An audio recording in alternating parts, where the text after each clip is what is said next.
मुझे कुछ समझ में नहीं आ रहा था कि मैं क्या करूं, लेकिन ज़्यादा सोचने के बाद मैंने इंडिया जाने का फ़ैसला कर लिया और दूसरे ही दिन मैं सुबह की फ़्लाइट से इंडिया के लिए निकल गई। फिर जब मैं इंडिया आई तो एयरपोर्ट पे मुझे लेने मेरे पापा आए। उन्होंने मुझसे प्यार से बात करने की कोशिश की, पर मैंने उनसे सही तरीके से बात नहीं की। मैंने बस उनसे इतना कहा, आपको ये सब दिखावा करने की ज़रूरत नहीं है पापा। अपना प्यार आप अपने बेटे के लिए संभाल के रखो। और हाँ, मैं सिर्फ आपकी वाइफ के लिए वापस आई हूँ, क्योंकि आखिर मैं भी तो एक इंसान ही हूँ और इंसानियत यही कहती है कि किसी के आखिरी वक्त में उसकी आखिरी विश ज़रूर पूरी करनी चाहिए। इसके बाद जब मैं घर पहुँची तो मैंने देखा कि सारे रिश्तेदार वहाँ मौजूद थे और पड़ोस के लोग भी वहाँ आना जाना कर रहे थे।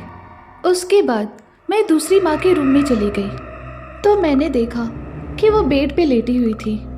ऐसा लग रहा था कि उन्होंने बहुत दिनों से खाना नहीं खाया है और उनके अंदर अब जान ही ना बची हो। लेकिन जैसे ही उन्होंने मुझे देखा वैसे ही वो तुरंत उठ गई और मेरे सामने आके खड़ी हो गई। ऐसा लग रहा था कि मुझे देखकर उनमें जान आ गई हो। उसके बाद उन्होंने मुझे गले से लगा लिया और लिपटकर रोने लगी। फिर मैंने उन्हें बेड पे सुला दिया। उसके बाद वहाँ पर मेरा सौतेला भाई आ गया और उसने कहा, दीदी थैंक यू सो मच, आपने मेरी बात मान ली। इस पर मैंने रूडली कहा, हाँ मैं आ गई और इनसे मिल भी लिया। अब मैं शाम की फ़्लाइट से ही वापस जा रही हूँ।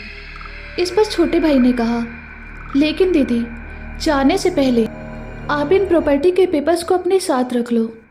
इस पर मैंने कहा, मतलब क्या है तुम्हारा? तो भाई ने कहा, माँ ने अपने और मेरे हिस्से की जायदाद तुम्हारे नाम कर दी है। जैसे ही मैंने ये सब सुना वैसे ही मैं एकदम शॉक्ड हो गई। मुझे अब साफ साफ समझ आने लगा था कि सपने में माँ मुझे क्या समझाना चाह रही थी। माँ को सब एहसास था कि ये सब मेरे अपने हैं। मैं ही पागल थी जो इनके प्यार को दिखावा समझा, क्योंकि जिस माँ से मैं आज तक नफरत करती आ रही थी उसी माँ ने आज अपने आखिरी वक्त में अपने बेटे के बजाय मेरे बारे में सोचा। ये सब एहसास होने के बाद मैं दौड़कर माँ के पास गई और उनके पैरों से लिपट के रोने लगी और अपनी हर गलती के लिए उनसे माफ़ी मांगी। फिर माँ ने मुझे सीने से लगाया और खुशी से रोने लगी। उन्होंने कहा, मैं तुमसे कभी नाराज़ नहीं थी, लेकिन आज बहुत खुश हूँ क्योंकि मुझे मेरी बेटी वापस मिल गई। लेकिन मुझे इस बात पे रोना आ रहा है कि मुझे मेरी बेटी तब वापस मिली जब मेरी ज़िंदगी के बस कुछ ही दिन बचे हैं। इस पर मैंने माँ से कहा, माँ बहुत समय बाद मुझे मेरी माँ मिली है। अब मैं आपको कुछ नहीं होने दूँगी, आप जल्द ठीक हो जाओगे। अब आप आराम करो, मैं अभी आती हूँ।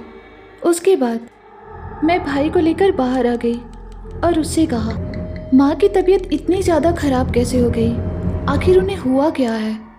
तो इस पर भाई ने कहा, माँ को कैंसर है, हर जगह ट्रीटमेंट हुआ पर कोई फ़ायदा नहीं हुआ। क्योंकि माँ के कैंसर का हमें तब पता चला जब कैंसर अपनी 3rd स्टेज क्रॉस कर चुका था। तो मैंने कहा, कोई और तरीका नहीं है क्या? इस पर भाई ने कहा, दीदी एक तरीका है। तो फ्रेंड्स, आखिर वो क्या तरीका है जिससे माँ की जान बचाई जा सकती है? इस सवाल का जवाब जानने के लिए देखें इस वीडियो का 3rd पार्ट, खून की होली पार्ट 3rd, और हमारे चैनल को सब्सक्राइब करना ना भूलें।